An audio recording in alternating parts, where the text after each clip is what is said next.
Часткове знеструмлення та багатогодинні затримки в роботі залізниці. Такі наслідки ракетної атаки рашистів на Львів. За даними міської влади, пошкоджено 3 електропідстанції та знеструмлено 2 насосні станції. Без світла залишилися більше 5000 домогосподарств. Наразі наслідки ліквідовуються, зазначив міський голова Львова Андрій Садовий. На щастя, загиблих немає, але 2 постраждалих чоловіків ушпиталені.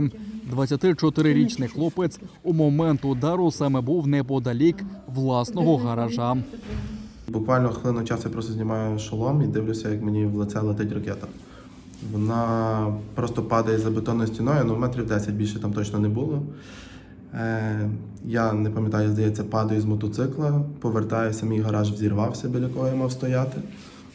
Я з того всього кидаю то все, біжу як додому. Чую, що летить ще одна ракета, я пригинаюся, вона так само там десь падає. І все, я добігаю додому, там вже був тато, і все, я вже там зняв штани, побачив, що там куча осколків в нозі. То вони отримали удари від наслідків вибухової хвилі. Тому ще раз наголошую, до таких речей треба ставитися дуже серйозно. Вплоть до того, що вчора повилітали вітражі в церкві. Заїжджавши вечором до отця, слава Богу, що там нікого не було в церкві. Так? Сьогодні вони зранку почали це все відновлювати. То саме наші всі комунальні служби, там 9 житлових багатоповерхових будинків повилітали вікна. На Львів теплоенерго вікна повилітали. Тобто хвиля була дуже масивна. Я просто бачив ці результати, як воно все покрошило. Собі важко уявити, що на віддалі буквально десь 400 метрів від точки попадання такі серйозні наслідки. Очільник Львівської обласної військової адміністрації Максим Козицький упевнений, що рашисти спрямовано били саме по залізничній інфраструктурі. За їх задумом, це б мало припинити постачання через Львівщину вглиб України та на схід. Також першого ракетного удару зазнало Закарпаття. Там також поцілили у залізничну підстанцію, але, на щастя, обійшлося без жертв. І ще 2 російські ракети напередодні прилетіли на Дніпропетровщину. Зруйновано залізничну інфраструктуру. Внаслідок атаки постраждав працівник станції. Він отримав контузію та поранення. Ще одна ракета впала на відкритій території неподалік від радянського літака. Це був пам'ятник. Мабуть, ворог думав, що демілітаризує там стратегічний аеропорт. На місці утворилась воронка близько в діаметрі 15 метрів та глибиною в 5 метрів. 2 людей поранені внаслідок влучання ракет на Кропивниччині. Вибухи чули і на Вінниччині, але це виявилося роботою ППО. Загалом з 18 російських ракет, випущених по нашій країні, 8 було збито. Святкування на кістках тисяч людей. Рашисти визначили Маріуполь центром урочистостей до 9 травня та хочуть влаштувати у знищеному місті парад. Про таке відомо Головному управлінню розвідки. У місті працює спецтехніка, яка розбирає завали від російських бомбардувань. З вулиць також прибирають тіла убитих маріупольців, аби створити пропагандистську картинку. Підготовкою свята на крові приїхав займатися куратор ОРДЛО та заступник глави адміністрації Путіна Сергій Кірієнко. Відомо, що росіяни відмовляються від проведення свята в окупованому Донецьку, в тому числі імітації військового параду. Наразі в ОРДЛО не проводиться підготовчих робіт з цих питань. Тож Маріуполь, за планами росіян, має стати центром урочистостей. З цією метою в місті проведено термінове прибирання центральних вулиць від завалів, тіл вбитих та нерозірваних російських боєприпасів. Триває широкомасштабна пропагандистська кампанія, в ході якої росіянам демонструватимуть сюжети про радість місцевих жителів від зустрічі з окупантами. Для підготовки відповідних матеріалів в Маріуполь відвідував рашистський пропагандист Володимир Соловйов та очільник окупаційної адміністрації Донецька Денис Пушилін. Поблизу кордону з Чернігівщиною росіяни розгорнули підрозділи з Центрального військового округу. Утім, за даними Генерального штабу, наступальне угрупування на Сіверщині не формується. Продовжились обстріли Харкова та містечок області.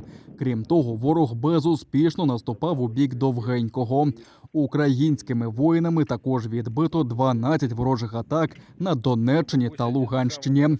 При цьому знищено 6 російських танків, 5 артилерійських систем, 15 бронемашин та 9 одиниць автотехніки. На Донецькому і Таврійському напрямках з метою сковування дій окупанти здійснюють обстріли підрозділів наших військ. На Лиманському напрямку противник веде наступ у напрямку населеного пункту Шандриголове. Бойові дії тривають. Ворог посилює угруповання військ та активізував ведення повітряної розвідки. Окупанти здійснювали штурмові дії в районі Попасної. Бойові дії тривають. На півдні нашої країни росіяни гатили з артилерії, танків та реактивних систем залпового вогню, намагаючись знищити наші укріплення. Активізувалися бойові дії неподалік села Томина Балка на Херсонщині. На Запоріжжі рашисти йшли штурмом у бік Оріхова, але дістали Облизня. До слова, на цій ділянці фронту очікуються провокації з українськими одностроями. Від учора у місті Такмак на Запоріжжі окупанти розпочали масовий пошив та переодягання військовослужбовців у однострій Збройних сил України. Не виключне здійснення провокативних дій такими вираженими підрозділами з метою компрометування українських військових на окупованих територіях та нападами ДРГ на лінії зіткнення. Російський військовополонений зізнався у вбивстві цивільних. У свідченнях, зафільмованих Службою безпеки України, 21-річний командир відділення Вадим розповідає, що пішов на війну, щоб допомогти грошима матері. Утім, повоював недовго. Після вторгнення на Сумщину супроводжував колону поранених рашистів. Дорогою їх розбили українські воїни, і вони з товаришем забрали легковики у цивільних.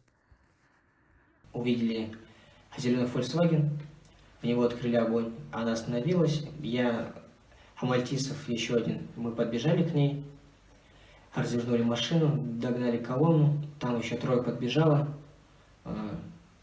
один из них был водителем на бензовозе, то есть он знал, куда ехать в обратном положении. Мы должны были вернуться в расположение лагеря за подмогой, так сказал старший лейтенант, там был офицер. Вот. Мы выдвинулись, увидели по дороге гражданского, который разговаривает по телефону. Мне приказали выстрелить, я выстрелил в него одну очередь. Вот. Он упал. Я вам сниму. Українські воїни посунули ворога на Херсонщині, щоб зв'язківці відновили мобільний зв'язок у Херсоні. Про це повідомив очільник Держспецзв'язку Юрій Щіголь. Наразі в обласному центрі відновлено роботу усіх українських операторів. Зазначається, що було перебито волоконно-оптичну мережу між Херсоном і Миколаєвом. Там постійно велися обстріли. Також Україна звернулася до Міжнародного союзу електрозв'язку щодо санкцій проти РФ, яка спрямовує трафік з Херсонщини до окупованого Криму. На сьогоднішній день всі мобільні оператори, мобільний зв'язок, який працює в місті Херсоні та Херсонській області, це поданий з України та транслюється українськими каналами. При цьому є факти, коли місцеві провайдери починають співпрацювати з окупантами і перетерміновують трафік саме на Крим. Тому це, про що я говорив, це є порушення міжнародного законодавства, і ми будемо вживати всіх заходів щодо припинення цієї діяльності Російської Федерації. Прокуратура Криму почала кримінальне провадження через викрадення окупантами громадянської журналістки Ірини Данілович. Вона, як медик, вела соціальні мережі та колонки з питань захисту прав медиків та висвітлювала проблеми у сфері охорони здоров'я на окупованому півострові. Її затримали дорогою з Коктебеля до Феодосії. В оселі Данілович влаштували обшук, забрали телефон та ноутбук. Копію так званої ухвали окупанти не залишили. За словами близьких, в документі йшлося про нібито зв'язки з іноземною державою та про арешт на 10 діб. Уже майже тиждень місце знаходження Данілович невідоме. Це чергове незаконне затримання в окупованому Криму, кількість яких стрімко збільшується. На 9-му році окупації безпідставні обшуки та затримання продовжують відбуватись систематично та слугують інструментом залякування мешканців півострова.